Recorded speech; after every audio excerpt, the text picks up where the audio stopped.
Sejam muito bem-vindos! Voltamos ao Sonho Falado e hoje a gente está aqui com o Fernando Perry, o nosso convidado. E sejam mais... Sejam bem-vindos, gente, iniciando a segunda temporada. A gente tá um pouquinho enferrujado, Tá Sim, um pouco. A gente mudou algumas coisas da temporada, mas vai dar tudo certo. Oi, gente, bem-vindos. Obrigado, Fernando, pela sua presença. Obrigado pelo convite. Fê, conta um pouquinho pra gente sobre você, sobre seu trabalho. E aí depois a gente começa a puxar assunto sobre o Sonho Falado. Junto Legal. com isso.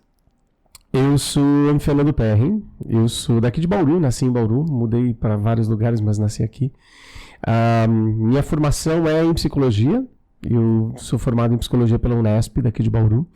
Depois eu me apaixonei, eu sempre gostei muito de artes, eu sou uma pessoa que eu gosto muito da forma de você se manifestar através da arte.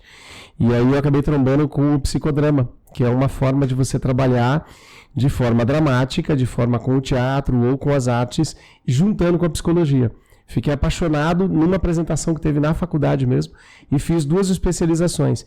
E é interessante porque a faculdade de psicologia são 5 anos e as 2 especializações de psicodrama que eu fiz deram 6 anos. Então eu sou, na verdade, mais psicodramatista do que psicólogo em si, pelo tempo de estudo de uma única linha. Mas é fantástico mesmo o psicodrama. É um jeito totalmente diferente de você conseguir perceber algumas nuances, né, das suas questões, porque é através ali da dramatização, de outras pessoas fazendo papéis daquilo, né, que você tá vivenciando. Não sei como que você, né, trabalhou. Você ainda trabalha com psicodrama? Não diretamente, não. Na verdade, o psicodrama não sai da gente, porque quando eu vou começar uma aula, seja de inglês, a minha forma de começar um trabalho em grupo é psicodramática. O psicodrama tem algumas sequências que você faz, que a gente chama de aquecimento inespecífico, específico, compartilhar no final. Isso eu faço hoje para tudo que eu vou fazer, até nas minhas aulas de yoga. Então, na verdade, tudo que eu faço é influenciado por esse conhecimento do psicodrama. Eu pratico yoga desde os 16 anos. Minha mãe fazia yoga, ela foi a minha influência. Uma vez assistindo um filme, estava eu e meu pai, um filme era de comédia, e eu e meu pai rindo e minha mãe lendo um livro. Eu devia ter uns 15 anos, eu fazia karatê na época, sempre gostei de artes marciais, e eu olhei para ela e falei, nossa, se eu tivesse essa concentração para ler, eu conseguiria tirar 10 em tudo quanto é nota, né, quanto é prova. E aí eu perguntei para ela, como é que a senhora consegue ler, sendo que a gente está tudo distraído aqui? Ela falou, deve ser por causa do yoga. Eu falei, eu preciso conhecer esse negócio. Fui praticar aos 16 anos, e eu gosto tanto de ensinar que quase tudo que eu vou aprender eu acabo tentando ensinar depois para passar para as pessoas. Acabei me virando, né? Mas eu acabei me tornando um instrutor de yoga. Aí eu fui estudar em alguns lugares diferentes. Então tem aí 26 anos que eu trabalho com yoga. Desde criança eu também gosto muito, por conta dessa história das artes, né, de comunicação. Eu acho muito legal.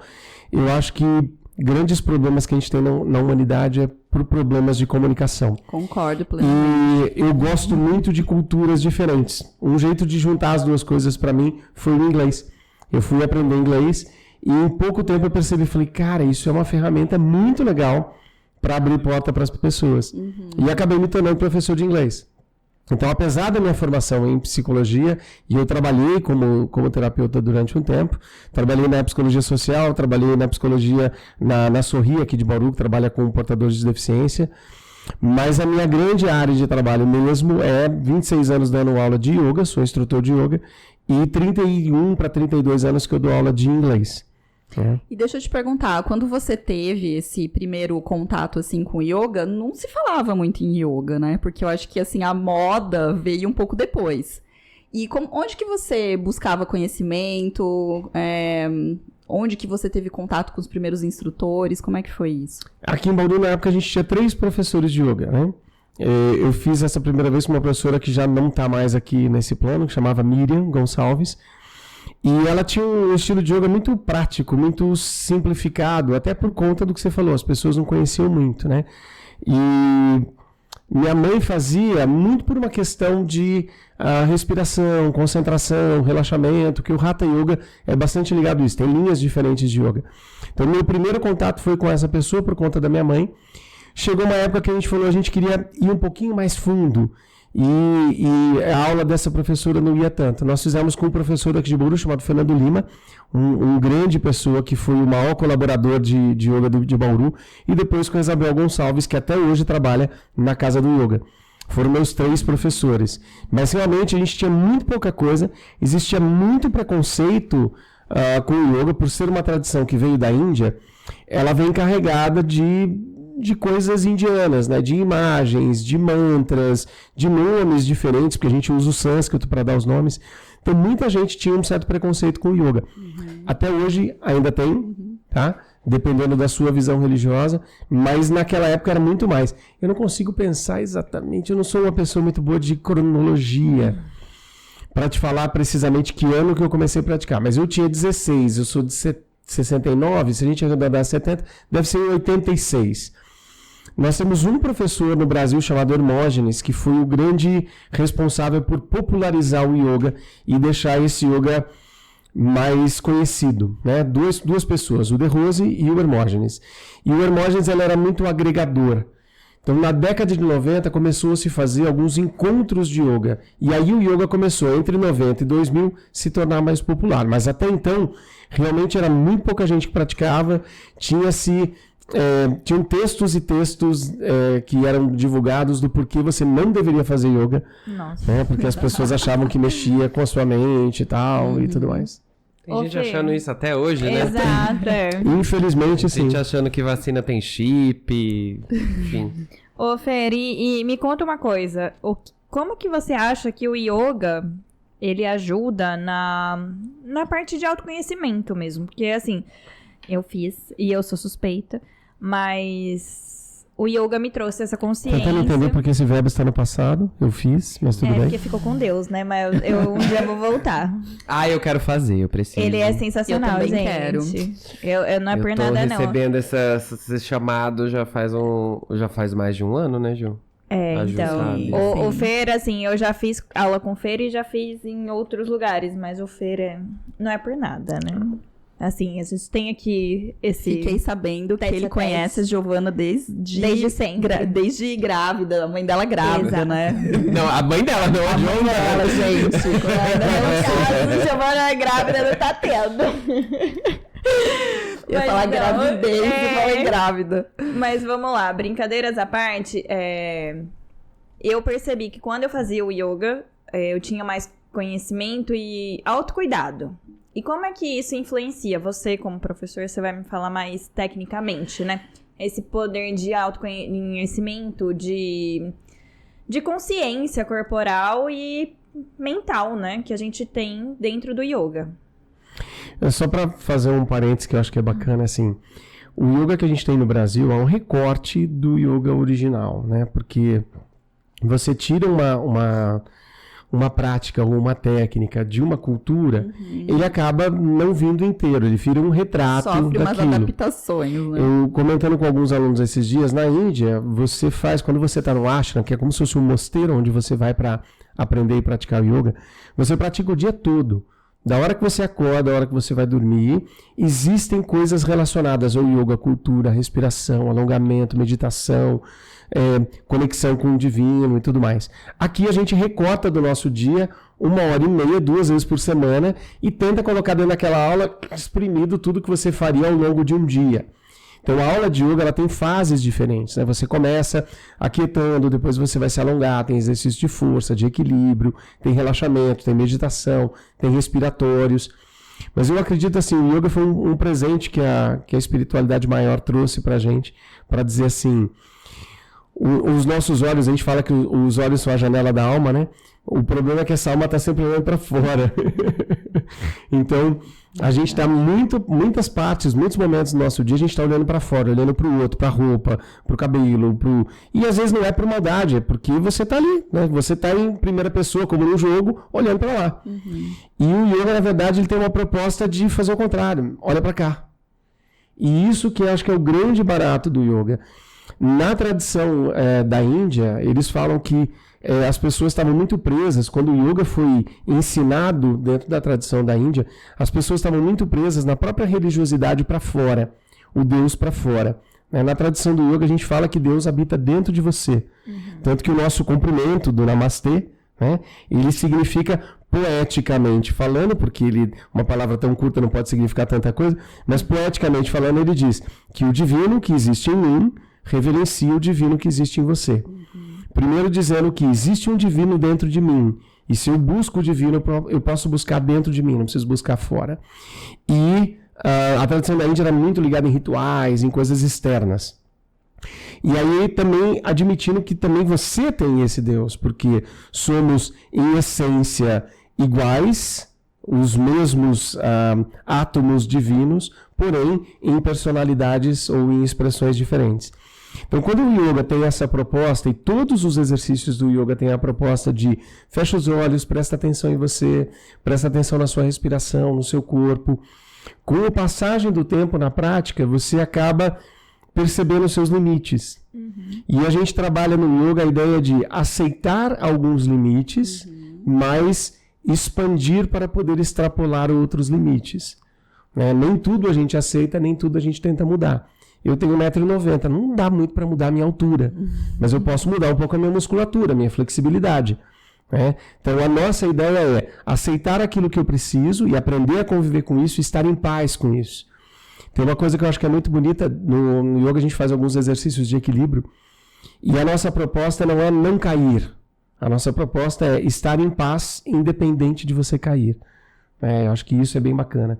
Então toda essa proposta do yoga vai estar voltada para isso, para você aprender a olhar para você, sentir, experimentar e ver o que você precisa modificar e o que você precisa aceitar. Legal. Tá batendo aí, Giovana? Lógico. Entendi. Como sempre.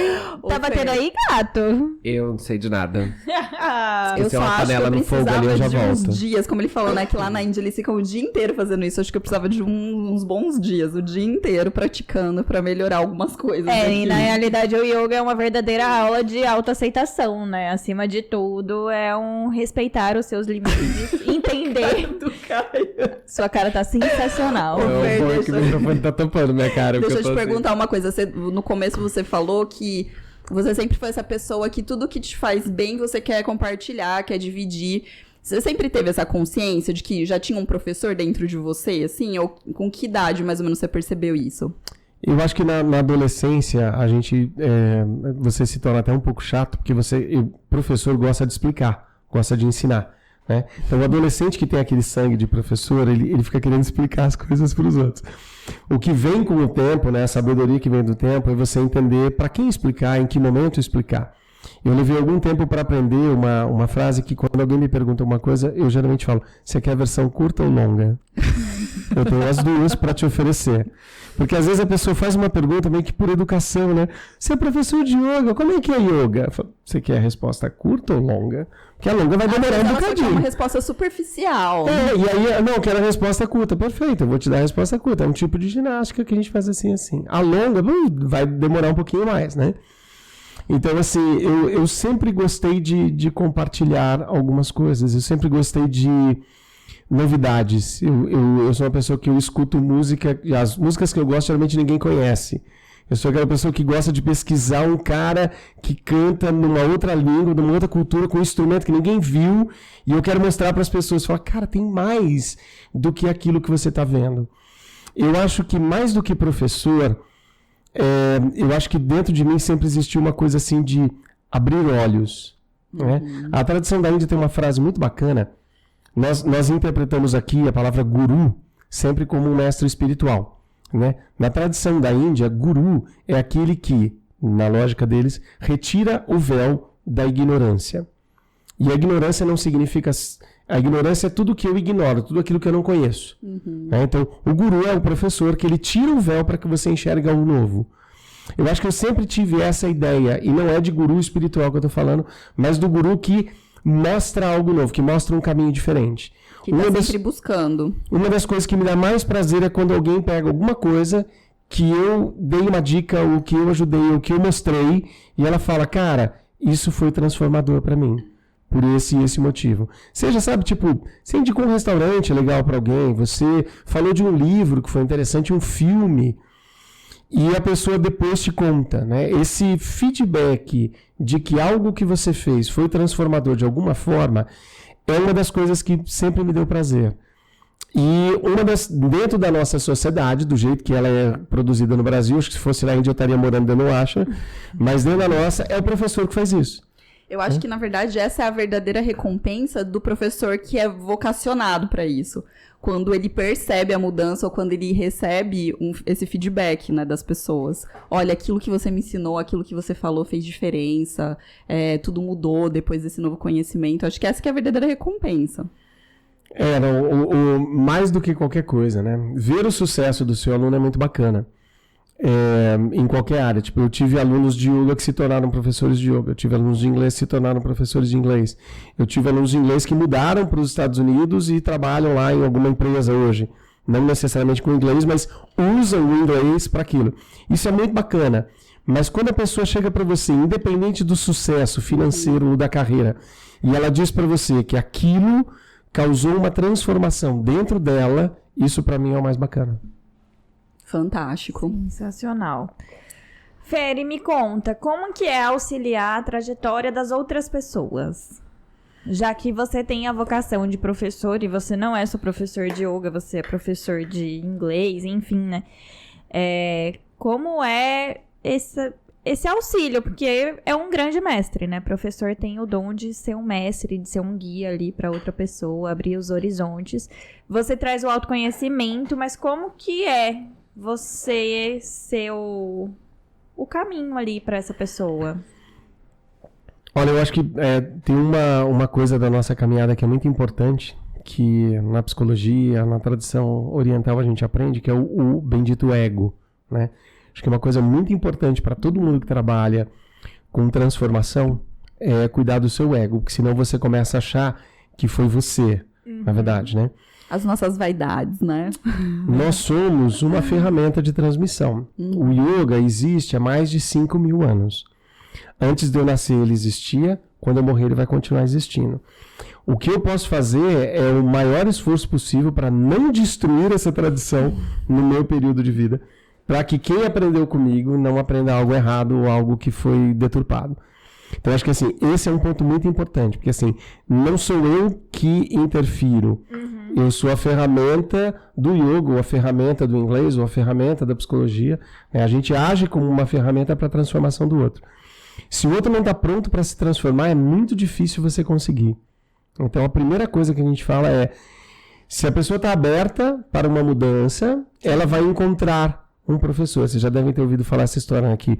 O mestre aparece, não que eu esteja me comparando com o mestre, eu estou longe. Eu tive o prazer de, na Índia, estar frente a frente com pessoas que eu considero iluminadas. Quando a pessoa entra, a sala se ilumina. É algo impressionante. Eu não chego aos pés de uma pessoa dessa. Mas eles dizem que quando você está pronto, o mestre aparece. Sim. Né? Então, o bacana do professor ele vai servir como uma ferramenta daquela pessoa que busca a transformação, mas a busca daquela pessoa. Somos todos caminhantes e o professor vai ajudar no caminho, ele vai apontar uma direção. É grandioso, eu acho, e aí meu agradecimento para todos os professores, né, que eu tive, porque se eu fiz o que eu fiz é porque alguém lá no pré-primário, na primeira série, na segunda, de yoga, de inglês, do que for, me deram exemplos, ou do que fazer, ou do que não fazer. Né? Começa com aquela professora que te ensinou a escrever, a ler, né? Começa dali. Não existe. Você pode ser médico, você pode ser advogado, você pode ser o que for, mas se não fosse um professor, você não seria nada disso. Exatamente. Então eu acho que a gente valoriza muito pouco os nossos professores. E é transformador para a gente fazer parte desses processos. Né? Você acompanhar um aluno que fez isso. É muito interessante. A gente falou do feedback quando uma pessoa te encontra e diz, hoje eu faço isso, ou hoje eu lembro disso. Eu me lembro uma vez, num outro papel, eu como professor de inglês, muitos anos atrás eu fui convidado para acompanhar um grupo de alunos para os Estados Unidos. Eles iam ficar lá um tempo estudando e eu fui de guia. Né? A gente fala chaperone, que é a pessoa que toma conta de um adolescente que está fora do país. E ao longo desses anos, tem 25 anos que eu faço esse trabalho, sempre no mês de julho. Não deixa de ser um trabalho de professor de inglês, mas lá é um pouquinho diferente. E uma vez uma pessoa, a gente estava numa situação lá, porque lá, para os adolescentes é um perrengue. Eles estão fora da casa, fora da cultura, fora da comida, fora da língua, fora de tudo que eles estão acostumados. Dividindo um quarto com mais 4. E ao final de uma viagem... E estão em grupo, né? Em bando. Estão em grupo. Adolescentes em grupo. E tem que dividir espaço, tem que dividir banheiro, tudo. Teve uma menina que ela ficou doente. Chama-se Marlessa. Ela ficou doente, isso tem anos já. E naquele dia, a gente tinha um dia que a gente ia pra Disney, para um dos parques da Disney, porque a gente faz faculdade, faz os passeios. E eu passei muito aquele dia junto com ela, né? Porque ela estava doentinha, ela falou, não tem como eu ficar no hotel, o meu sonho é ir pra Disney. Eu preciso ir, nem que seja doente, nem que eu fique na enfermaria da Disney. Mas eu vou pra Disney. Pelo menos eu tô na Disney. E aí fomos juntos, e o tempo inteiro eu fiquei meio pra trás com ela, não acompanhava o grupo e tal. No final do dia, estávamos todos esperando o show lá de fogos da Disney. Ela deitou, estava meio cansadinha, deitou na minha perna. Ela olhou pra minha cara e falou assim, eu passei mais tempo com você hoje do que com o meu pai o ano inteiro. Nossa. Uau. E você fez pra mim coisa que ninguém nunca fez. De estar comigo, de me ajudar, de tá. É uma coisa assim que na hora eu comecei a chorar. Porque pra mim eu tava fazendo nada mais do que a minha obrigação. E quando voltamos pro Brasil, conversamos, Anos depois, conversando com essa pessoa, ela me diz, tem uma coisa que você me falou naquele dia que eu nunca esqueço. E ela repetiu o que eu falei. E eu não tinha a menor ideia que eu tinha falado aquilo. É muito interessante isso. Eu não lembrava que eu tinha falado aquilo, porque foi em alguma conversa. E ela disse, aquilo fez uma diferença muito grande. Aí você falou aquilo o quê? Eu falei, que bom que foi bom pra você. Mas não é que eu não lembrava, porque eu não acredito naquilo. Se eu falei naquele momento, devia ser importante. Mas eu não lembrava. E marcou a vida de uma pessoa, uma frase. E aí, assim... A importância do que a gente faz na transformação das pessoas é muito grande. O que a gente fala, o que a gente faz, os exemplos que a gente dá são muito importantes. Né? E o professor, de alguma forma, ele acaba ficando, infelizmente, às vezes não, né? Porque o nosso sistema educacional não é tão assim, perfeito, mas muitas vezes o professor está numa posição superior ali do aluno. E aí o aluno olha com uma certa admiração para o professor. Tem professores que às vezes eles não gostam, tal, mas tem uma admiração. Algum professor. Sim. Talvez você não admire todos, mas eu tenho certeza que se você voltar na sua mente, você vai admirar algo, vai ter uma referência de admiração. E você olha para lá, e daí você tem que pensar, quando você está lá, as pessoas estão te olhando, estão vendo aquilo que você faz, né? Eu estava pensando no que você estava falando, dessa importância que o professor tem e de muitas pessoas terem você como referência e tal. E a gente falou agora há pouquinho sobre o ego. Como que a gente faz para se manter nessa posição de aprendiz, mesmo sendo uma referência? Você tem uma dica? Eu tenho uma receita de bolo, talvez? Eu tenho exercícios da tradição da Índia que eu posso te falar, mas não são tanto da nossa tradição assim. Eu acho ótimo. Não, a gente tá aceitando. Talvez da nossa tradição não tenha mesmo uma ferramenta talvez tão efetiva. Não estou dizendo que não tem, mas talvez pela a minha convivência com a cultura oriental, né, que são muitos anos estudando, pesquisando, vivendo, morei lá. Quando a gente está nos ashrams, que você vai, fica, e geralmente tem cursos de 3 meses, 6 meses, o que for. Em algum momento do dia, você tem um trabalho chamado seva. Seva significa servir ao próximo. E você vai fazer um seva. E aí você tem uma rotatividade no seva que você faz. Então, um dos ashrams que eu fiquei, por exemplo, eu trabalhei na padaria fazendo chapati. Né? No outro eu trabalhei no jardim, ajudando a cuidar do jardim. Teve um outro que eu trabalhei na cozinha, ajudando a cortar as coisas. Teve um outro que eu trabalhei na limpeza, ajudando a limpar o ashram. Então, eles costumam dizer que, geralmente, as tarefas do dia a dia ajudam a gente a ficar mais preso ao momento presente e ajuda a gente a ficar mais preso na simplicidade. Então, uma das coisas que eu acho que é muito bacana é você nunca se esquecer disso, porque quando a gente começa a ter algum tipo de cultura mais acadêmico, algum tipo de posição social, a gente começa a ter pessoas que nos servem. Sim. E eu acho que esse é o grande perigo de você esquecer que você também tem que servir. E às vezes a gente acha, eu já paguei, já tá feito, né? Eu já tô num patamar que eu não preciso mais. Por exemplo, na minha escola de yoga, eu nunca tive uma faxineira. Foi um dos meus exercícios, né? O faxineiro e o instrutor de yoga na minha escola são tão importantes quanto. Inclusive porque sou eu mesmo. Então sou eu que limpo o banheiro, sou eu que varro a sala e sou eu que dou aula de yoga. E não foi uma escolha para não ter uma faxineira. Minha mãe sempre teve uma faxineira que ia lá uma vez por semana, ela podia passar pela escola. Sempre foi uma coisa de... Você está se achando muito bom porque você está dando aula, lembra que você que lavou o banheiro ontem, né? Então, assim, eu acho que esses exercícios são bacanas. E eu me lembro quando eu comecei a dar aula de yoga, as pessoas não te conhecem, né? Eu fiz uns folhetinhos e eu falei, vou contratar uns meninos para distribuir os meus folhetinhos, né? Aí eu pensei, não, eu distribuir os folhetinhos. E eu saí caminhar aqui na Getúlio, coloquei nos vidrinhos dos carros. E quando você está fazendo isso, as pessoas olham para você de um jeito muito diferente. Né? Eu fui entregar um folheto para uma pessoa, a pessoa olha para você assim, né? Não quero esse folheto. Né? Nem olha para você direito.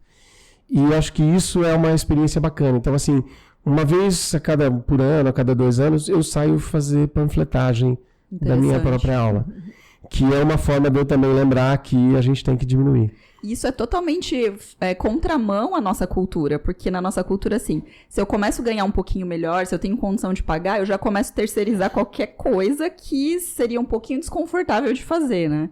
Então, eu acho que isso ajuda a gente a sempre se lembrar como que foi o início, como que tudo começou, de onde eu vim, e é fantástico. Tem um personagem que eu gosto, independente da visão política das pessoas, né?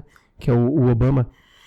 O pessoal que trabalhou com ele na Casa Branca diz que todos os dias ele cumprimentava todas as pessoas, do faxineiro à pessoa que servia ele.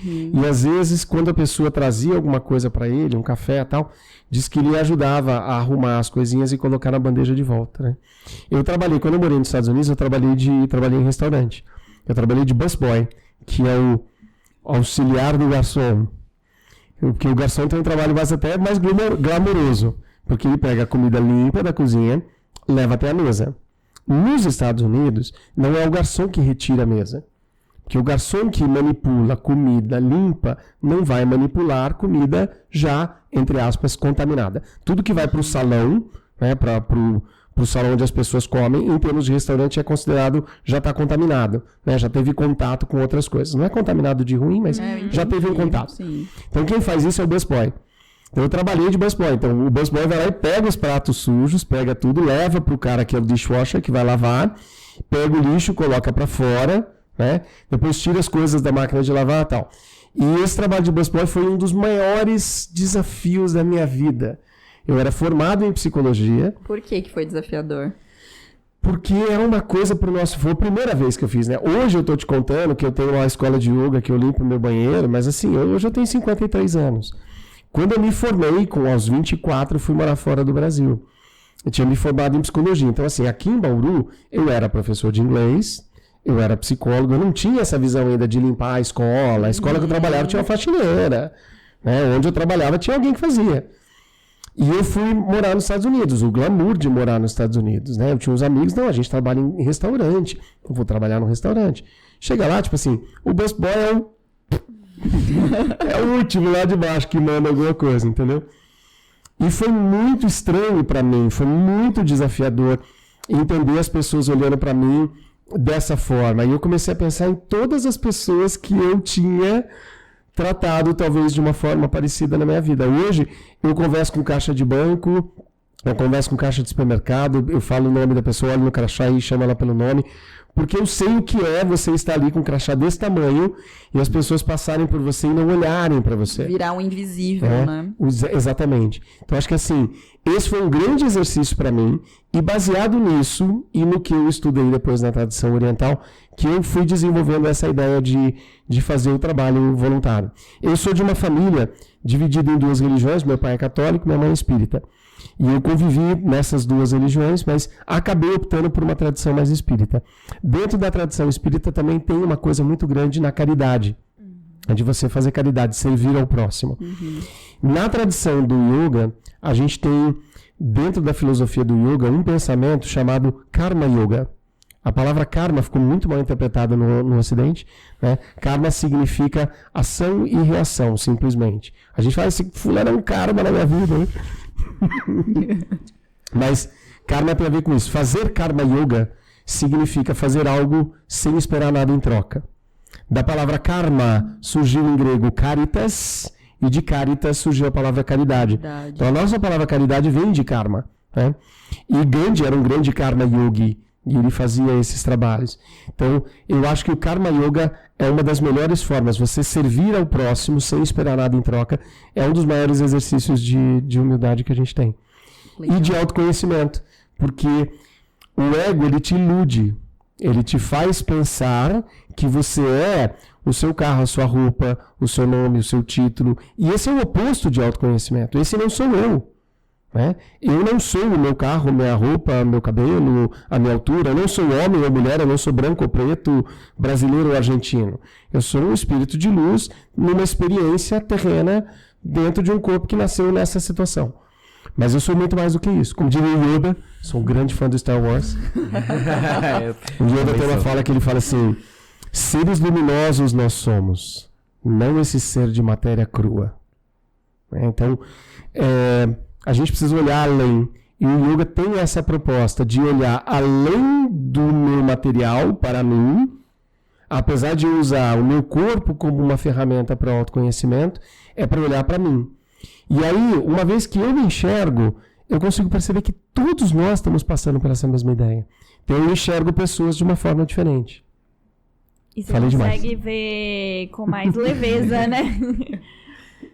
Menos crítica, né? Que eu acho que é o mais difícil, a aceitação sem crítica, né? Do autoconhecimento. Podem mudar o assunto a hora que vocês quiserem. O professor se empolga, não, eu fico apaixonado pelo que eu falo. A gente não gosta de ter roteiro por conta disso mesmo, porque vai saindo as entregas, tá saindo, né? cada tapa na cara aqui. É que dizem que a gente fala daquilo que o coração tá cheio, né? Então assim, eu sou apaixonado por isso. Então se deixar, eu vou falar muito. Nós te trouxemos também pra isso, né? Pra você falar do que você vive e do que você é apaixonado. Você teria alguma história, assim, de algum aluno, alguém que chegou pra você num estado, assim, bem complicado mesmo, ou emocional, ou físico, e que essa pessoa, através do yoga, ou alguma outra prática que você auxiliou, mudou de vida? Foi transformada. Eu acho que toda pessoa que fica pelo tempo suficiente em algum processo de aprendizagem, ela tem uma transformação, ainda que ela não veja. Eita, ainda que ela não veja. Eu nem esperava, deixa eu tomar mais café. Nem pagou um café antes, né? Eu acho que o nosso grande problema é a gente salta muito, né, na nossa busca. A gente salta de ficar procurando. Não tem nada errado em você procurar quando você ainda não encontrou. Ninguém é obrigado a aceitar a religião que a família teve ou uma tipo, eu sou professor de yoga, todos meus amigos têm que fazer yoga. Não é assim também, né? Mas uma vez que você encontra algo que seja transformador, a transformação leva tempo. Se você vai para uma academia, não adianta você ficar 24 horas numa academia e fazer todos os exercícios que você não vai transformar seu corpo, você vai machucar ele. Então a natureza não dá saltos, a transformação não dá saltos, ela precisa de tempo. Ela precisa de um pouquinho de persistência. Né? E cada coisa que a gente faz que nos machuca atrapalha o processo da melhora, do crescimento. Então eu acho assim, todo mundo que fica por um tempo suficiente tem uma transformação. A transformação é do tamanho daquilo que ela buscou, daquilo que ela se entregou para fazer e também do quanto ela já sabia antes. Porque eu tive alunos que me ensinaram mais do que eu aprendi. Existe uma troca ali, né? Eu tive um aluno em especial que quando ele entrou na sala, eu já conhecia essa pessoa, quando ele entrou na sala de aula, o meu pensamento foi, eu não tenho nada para ensinar para ele. Nada. Né? Sem falsas modéstias. É uma pessoa infinitamente mais sábia do que eu em muitas coisas. E ele olhou para mim e falou, eu vim aprender com você. Aquilo foi falei, nossa, eu preciso dar 1000 vezes o meu melhor, porque eu acho que eu não sou tão bom assim, né? Então, assim, nem sempre fui eu que transformei a vida das pessoas. Essa pessoa transformou muito minha vida por conta disso.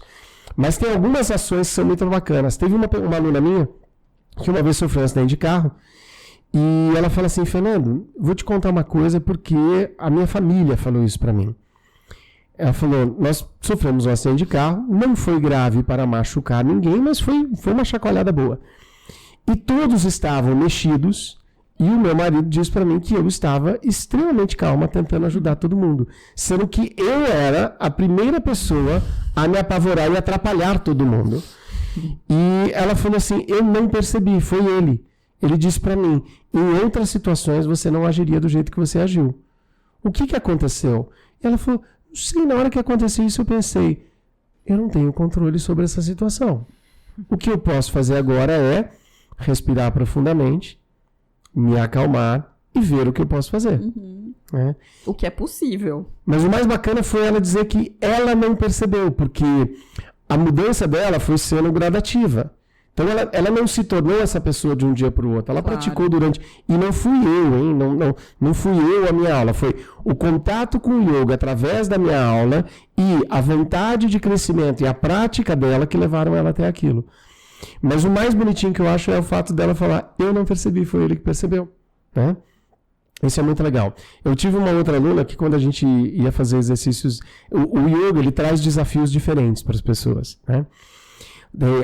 Como você faz um exercício às vezes de força, para uma pessoa muito sedentária, o exercício de força é um desafio. O yoga também tem o exercício de ficar quieto. E para a pessoa que é muito agitada, ficar quieto é um desafio. Para mim, por exemplo, sentar e fechar os olhos não é um desafio. Eu tenho muito mais desafios com o meu corpo físico do que em ficar parado assim, né? Mas não foi sempre assim. Mas essa pessoa, quando a gente ia fazer um relaxamento, ela era tão agitada que ela ficava mexendo os braços e as pernas, assim. De olho fechado. E eu olhando pra ela, porque a gente fica falando, né? Fecha os olhos, faça isso. E ela ficava assim. Ela fazia...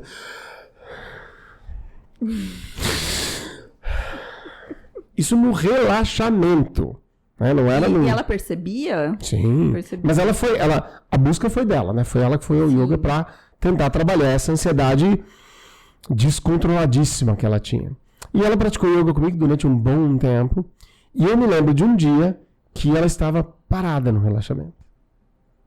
E quando acabou o relaxamento, eu falei para ela assim, como foi o seu relaxamento? Ela falou assim, eu acho que eu aprendi a relaxar. Foi legal, foi visível para mim também. Eu vi ela não se mexendo, não se debatendo, entendeu?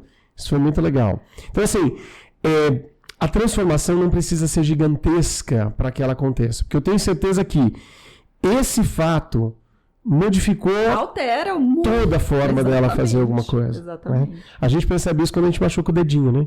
Sim. O dedinho faz todo o seu dia ser diferente. Né? Você bate nas coisas, o dedinho, a perna, o pé? Não, o Caio se bate inteiro só. Eu não só sou falta a desastrado, imagina.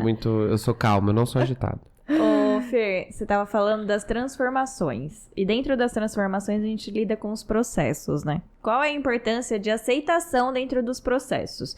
Porque assim, ainda que a sua aluna, que era extremamente impaciente, aprendeu a relaxar, ela passou por inúmeros desafios. Conta pra gente, dentro da sua visão, qual é a importância de passar, porque não tem processo, não dá pra pular. A gente tenta pular o tempo inteiro esses processos, porque você tenta, Caio, pular? Eu tento, amiga, mas assim, ó, pra pular desse assunto, puxa um pouquinho o microfone, porque você vai falar com ele, você tá fazendo assim, ó. Ah, é porque eu não gosto desse negócio. Mas Ai, gente, podcast. Diretora, uó. Mas me conta... Mas me conta, por favor, como que é esse processo? Porque a gente tem a tendência de pular, né, Caio Augusto? Aceitação. Você tá falando. E aceitar que os processos nem sempre são gostosos, eles são desafiadores e dolorosos. Nem sempre. Eu tô sendo otimista, gente. Eu tô no podcast, eu tô sendo bem boazinha. Eu acho que o bacana é a gente sempre olhar uma figura maior antes de fazer um exemplo muito pequeno, né? Porque senão dá a impressão que a gente está reduzindo essa história. A gente pode sim escolher até o momento de passar por alguns processos, às vezes. Às vezes é imposto, às vezes é simplesmente a colheita de algo que a gente plantou, mas você pode escolher um momento, né? Ninguém precisa, por exemplo, ir para o yoga para se desenvolver. Você pode escolher outro caminho de desenvolvimento. Nós temos essa liberdade de escolha. E você pode escolher qual linha de yoga, você pode escolher qual professor você vai curtir, você pode escolher o dia da semana que você vai fazer, você pode escolher se você vai fazer agora ou o ano que vem. Então, pensando como o yoga como uma ferramenta de transformação, você tem muitas escolhas, como inclusive não escolher o yoga. Agora, uma vez que foi escolhido, e pensando no yoga como exemplo para te falar, a gente fala que a transformação do nosso corpo, nem todos os corpos são iguais, o encaixe dos nossos ossos não são iguais. Então, uma pessoa às vezes faz uma coisa porque ela foi geneticamente programada para aquilo. O corpo dela é daquele jeito e ela pode melhorá-lo. Tem pessoas que têm limitações físicas de tamanho. Né? O nosso braço não é todo mundo igual, o tronco não é igual, a perna não é igual. Então uma pessoa faz uma coisa lá, os vatas, né? Dentro da Ayurveda a gente divide alguns biotipos, os vatas têm uma tendência de ter braços finos, pernas finas. Então quando ele cruza o braço, quando ele cruza a perna, é diferente de um Kapha que tem uma tendência de ter pernas grossas. Não é igual cruzar uma pessoa que tem uma coxa dessa grossura e uma dessa. Fica diferente a posição. E aquele cara que tem a coxa assim, que não é de gordura, é grande, ele é largo. É a estrutura mesmo. Olha a largura do meu ombro, eu posso perder 100 quilos, o meu ombro não vai diminuir de largura. E eu não vou diminuir de altura. Né? Não, não posso perder 100 quilos. 50 dá. Talvez. Então, assim, tem coisas que eu não vou conseguir mudar.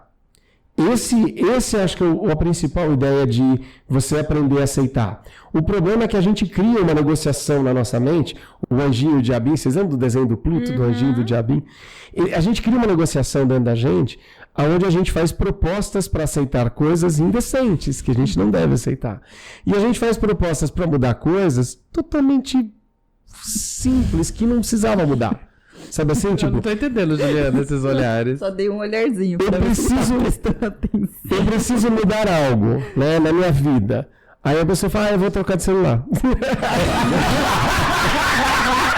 Gente, eu tô tomando muito shade aqui, senhora. E ele nem sabe dessa história. Meu Deus do céu. Desculpa, a gente tá rindo porque ele tá nessa situação e aí ele fez o quê? Comprou o celular.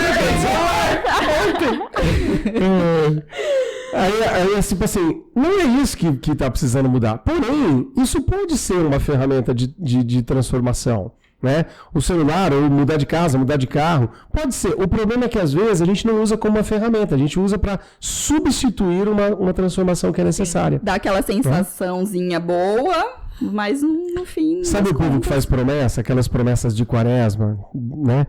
Por exemplo, né?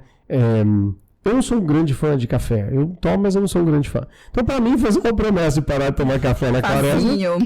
Fácil.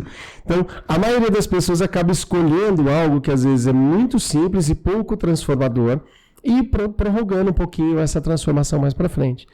Então, eu acho que tem uma coisa muito legal. No caso do yoga, a gente fala, não importa, tanto que a maior parte do tempo do yoga a gente pratica de olhos fechados.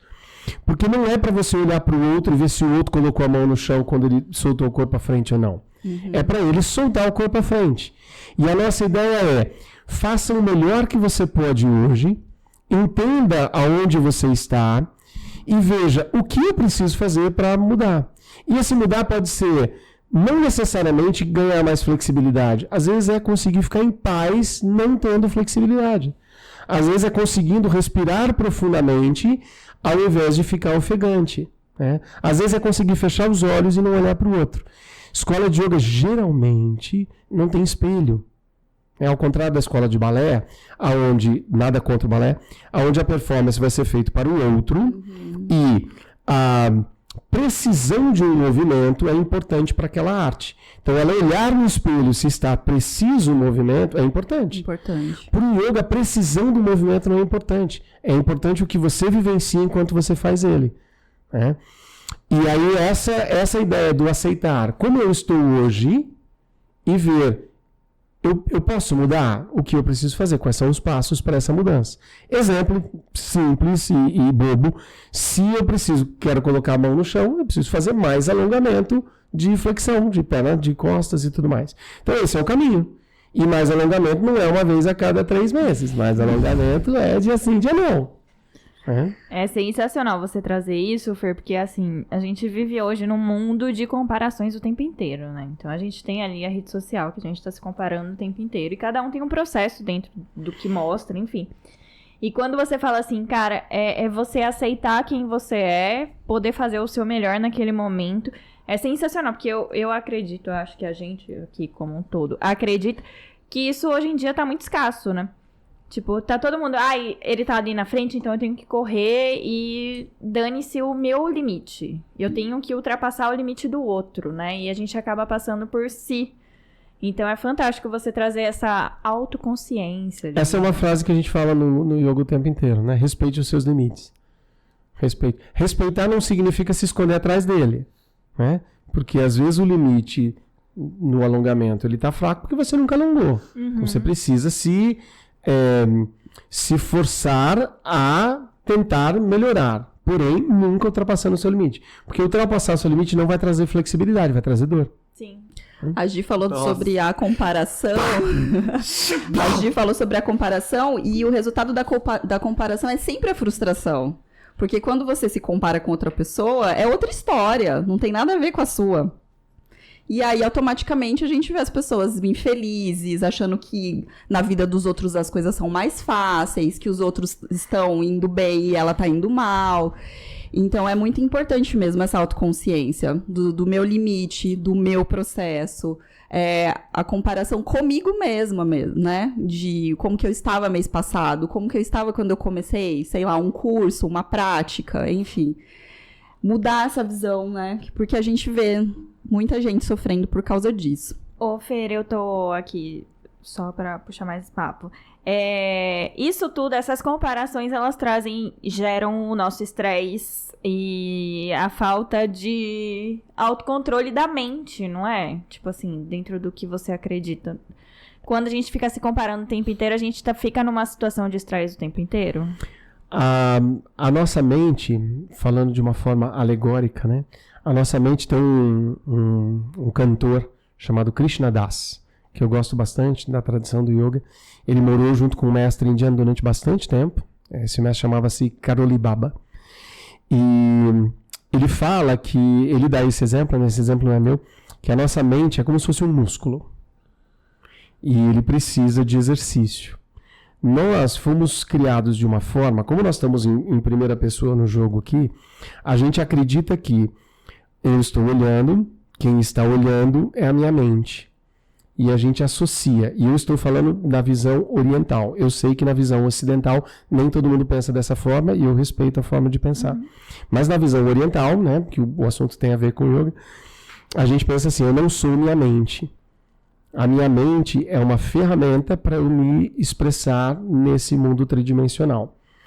Ela é uma ferramenta, o meu corpo é uma outra ferramenta. Então, na tradição do yoga, eles separam, na visão deles, o que é o corpo físico, o que é o corpo de energia, o que são as nossas emoções e o que é a minha mente. E todos eles são entendidos como estruturas de expressão da alma. Eu sou alma, Atma, né? Alma, espírito, o que vocês quiserem chamar. Na tradição do yoga, Atma. Então, a minha Atma se expressa através dessas ferramentas. Porém, como a gente não tem essa noção dessa distinção, quando eu estou agitado, a gente diz, eu estou agitado. Na verdade, não sou eu que estou agitado. A minha mente está agitada. Sim. Às vezes a gente fala, nossa, eu estou dolorido. Na verdade, você não está dolorido, o seu corpo está dolorido. Você, a Atma, não está sentindo dor nenhuma. O corpo está sentindo dor. Né? Quando você começa a entender um pouquinho essa separação, a gente entende assim, eu estou agitado. Não, peraí, minha mente está agitada. E se não sou eu que estou agitado, é minha mente, e minha mente é uma ferramenta, eu preciso afinar essa ferramenta. Eu preciso exercitar essa ferramenta. O yoga tem como também uma das finalidades o exercício mental. Para que eu aprenda a dizer para minha mente, agora sim, agora não. O looping mental é quando a sua mente... eu tive um professor fenomenal chamado Rugi, de Ayurveda, uma das pessoas mais inteligentes que eu já conheci. Ele dizia assim, que a nossa estrutura mental, ela tem, comparando com uma casa, como se fosse um mordomo, a governanta, né, o morador da casa. Aí ele fala, o morador da casa viaja muito, nunca está em casa. Na verdade, ele quer dizer com isso, nós não estamos no momento presente, prestando atenção. E aí ele fala, e aí quem toma conta é o mordomo e a governanta. E aí ele diz, a governanta é muito inteligente, mas é meio louca. E a governanta é a nossa mente. Total. Ela é meio louca. Ela faz coisa né, alucinada. Se o dono da casa volta, ela se coloca no lugar dela. Ele consegue falar, opa, baixa a bola. Mas se ele não está ali, ela vai fazer o que ela quiser. Então a gente diz que no yoga é a nossa arte de estar presente para dizer para minha mente e para o meu corpo, agora nós vamos fazer isso aqui, tá? Depois a gente faz aquilo ali que você quer. Quando a gente começa a nossa aula de yoga, a gente senta, fecha os olhos e a gente diz, vamos desligar do que você estava fazendo, desligar do que a gente estava falando, desligar do que você fez até chegar aqui e desligar do que você vai fazer depois. Nós vamos abrir um parênteses no dia para você estar aqui, corpo e alma, inteiro, presente, né? Mente e corpo, energia e emoções, aqui. O looping mental é justamente quando pensa na governanta louca, né? Tentando fazer tudo que ela tem que fazer. Gente, a gente precisa fazer aquilo. E ela vai fazendo, vai fazendo, vai fazendo. E aí você acaba entrando no que a gente chama de looping mental. A minha é desesperada. Ela é desesperada. O looping mental, ele se retroalimenta. E é muito louco isso. Sim. Né? Existem alguns exercícios da tradição do yoga para você tirar o looping mental. Um deles é o mantra, a música, que a gente usa em escolas com crianças, a gente estuda em rituais religiosos. Por que tanta gente em tanto lugar usa música? Porque a música faz a sua mente entrar num outro looping, que é o looping da música, né? Numa melodia, contanto que seja uma boa música. Às vezes é melhor o looping mental do que a música. Exatamente. Mas você vai entrar num outro looping mental. Só que esse mais harmônico, mais organizado. E no caso do mantra, geralmente com palavras que são palavras de poder, palavras que são palavras de percepção. E a gente tem uma coisa que eu acho que é muito legal, que é a respiração. Ela é uma das únicas coisas que a gente controla e é autônoma ao mesmo tempo. Que graças a Deus, senão os vatas morriam todos, porque esquecer de respirar. Imagina você, gente, eu não respirei ainda hoje, né? Já morreu. Então ela é automática. Porém, eu consigo segurar por um tempo, né? Eu consigo acelerar, eu consigo desacelerar a minha respiração. Então eu tenho controle de algo que é autônomo. Eu respiro 24 horas por dia. Na tradição do yoga, a gente fala que o nosso corpo energético é alimentado pela respiração. E ele está em contato direto com o corpo mental e o emocional. Então, através da respiração, você consegue silenciar a sua mente e aquietar as emoções. Do mesmo jeito que as emoções e a mente aceleram a sua respiração. Sim. Você já viu alguém fazendo assim? Tô tão ansioso hoje. Não. Não é? A pessoa ansiosa.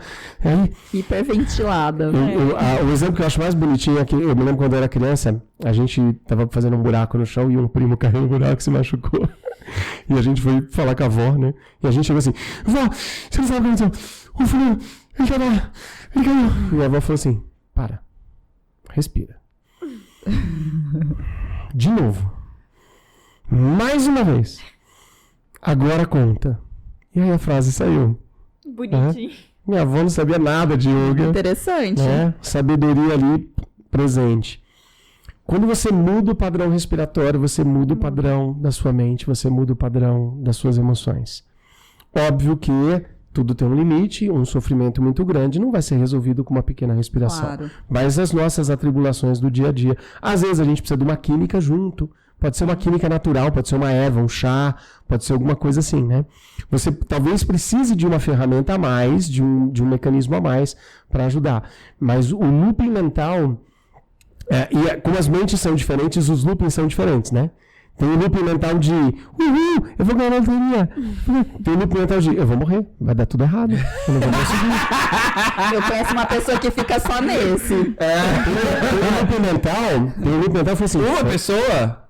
Uma só. A que tá do seu lado, né? Ou duas, você tá Eu falando? falei uma pra criar uma expectativa. Ah, entendi. Tem um loop mental que é assim,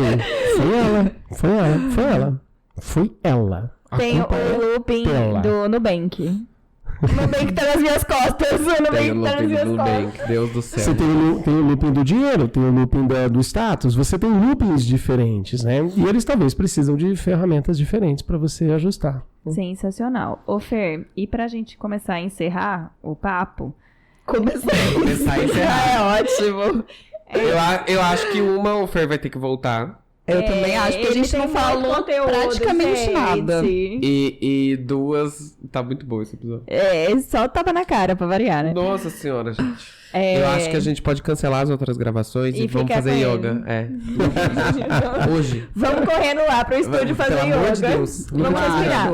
Eu acho. Mas, assim, Eu conheço até pessoas que às vezes não gostam de conversar comigo porque tem, às vezes, medo dos eu não tapas sei, na eu não cara. sei. Gente, olha, é porque o Fernando me conhece desde sempre. E aí ele é meu anjinho da guarda. E aí, às vezes, eu fujo um pouco. Porque anjo da guarda, às vezes, a gente tem que dar uma sugestida. Assim.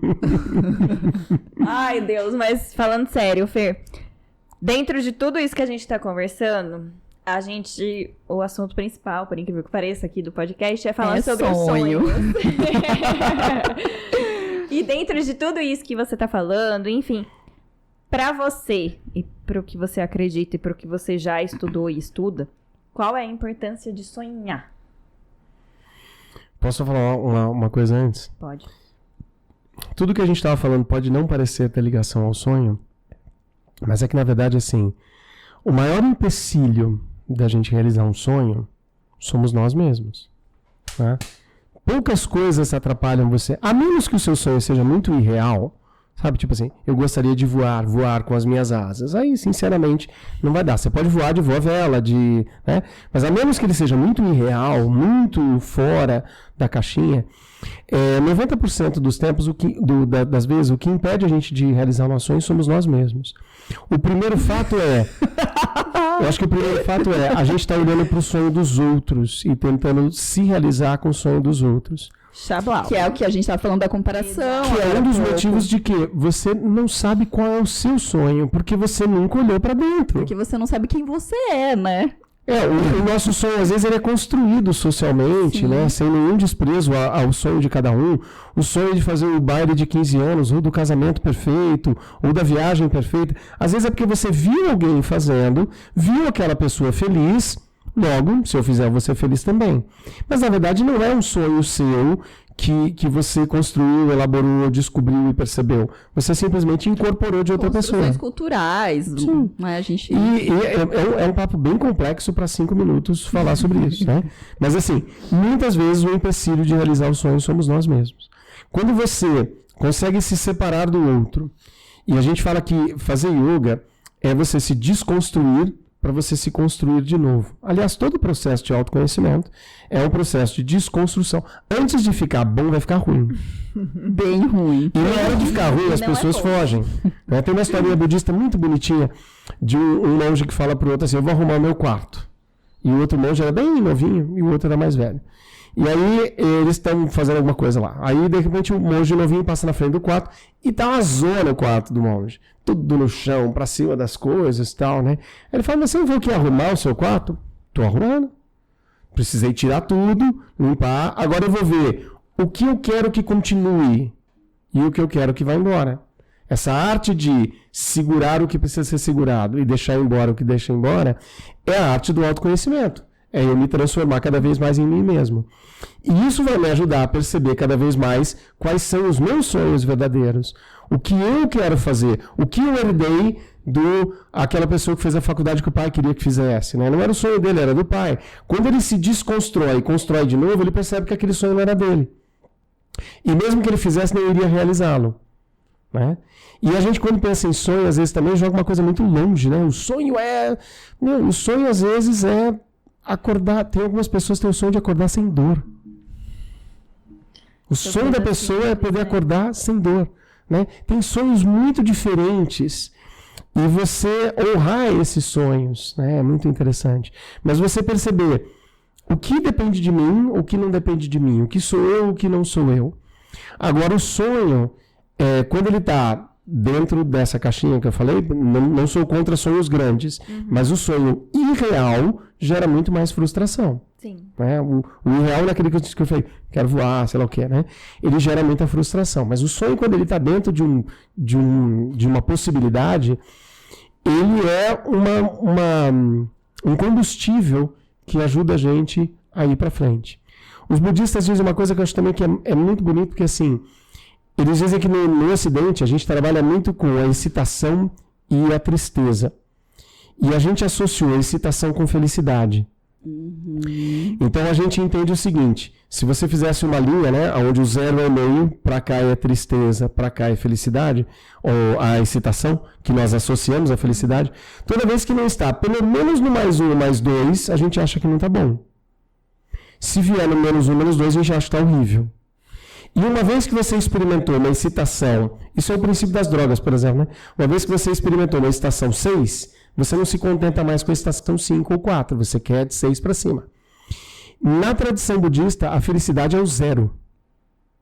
Que a felicidade é não depender nem da excitação, nem da tristeza para eu estar em paz. Então, por exemplo, o meu sonho... Fez sentido, gente? Eu não sei. Eu tenho vários sonhos de realizações, sonhos externos. Alguns deles, graças a Deus, eu realizei. Um dos meus sonhos era ver o Big Bang. Foi um dos motivos que eu chorei quando eu vi o Big Bang. Né? Quando eu conheci os prédios ali, o Panteão, o Coliseu, a Sagrada Família, não faziam parte de um sonho. Foi algo que eu fui descobrindo na viagem. O Big Bang fazia, porque o primeiro livro de inglês que eu estudei tinha uma foto do Big Bang na capa. E quando eu disse que eu queria conhecer o Big Bang, meu pai, sou de uma família razoavelmente simples, ele falou: sonha, meu filho, sonhar não faz mal. Mas na cabeça dele ele estava dizendo: você nunca vai conseguir lá. E o dia que eu fui, eu olhei pro Big Bang, sentei no chão, chorei. Uma velhinha passou, olhou pra mim e falou: você tá bem? Eu falava pra ela: o Big Bang. E ela falava assim: o Big Bang. Seu louco, né? O Big Bang tá feito 200 anos. Então, assim, graças a Deus eu realizei alguns dos meus sonhos concretos externos, mas acho que assim, o meu grande sonho de tudo que eu estudei é alcançar o 0 e estar em paz, né? Sem a excitação e sem a tristeza. Eu acho que a gente tem que ter o esforço para realizar os sonhos externos, contanto que ele não prejudique ninguém, não faça mal para ninguém.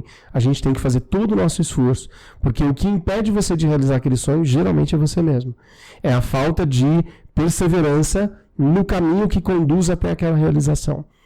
Fantástico. E os outros sonhos, que são os sonhos, aspirações maiores, né, mais espirituais, esses eu acho que a gente vai alcançar, na verdade, quando a gente for se aproximando do 0, quando a gente for se aproximando da paz, né, e de não depender mais dessa atribulação do nosso mundo dual, assim.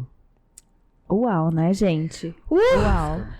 Gente, vamos encerrar. Fer, os meninos ficam me enchendo o saco porque eu sempre falo que as pessoas dão uma aula, mas pra variar. Você deu uma aula. Primeira coisa, você precisa voltar. Aí a gente vai entrar em outros assuntos. A gente vai entrar em mais assuntos. Eu acho que é sensacional, a gente já se prolongou mais, mas é porque tem muito conteúdo. Eu espero, sinceramente, que tudo isso seja multiplicado.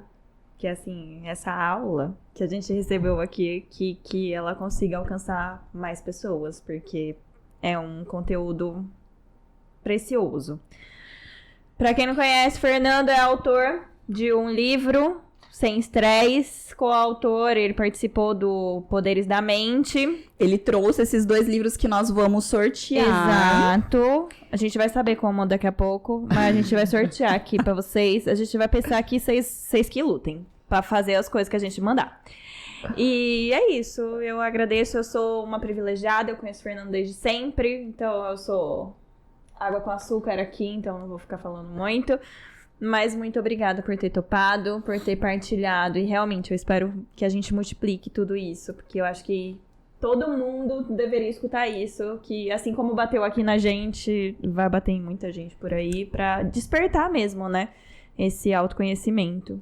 E façam aula de yoga, gente. É Se isso. conheçam. Fer, muito obrigada pela sua presença, gratidão mesmo. Eu espero que, assim, esse pouquinho de coisas que você falou possa tocar muita gente, assim como tocou a gente aqui hoje. esse projeto é um projeto onde nós somos os primeiros que aprendem. A gente está Exato. sempre nessa posição.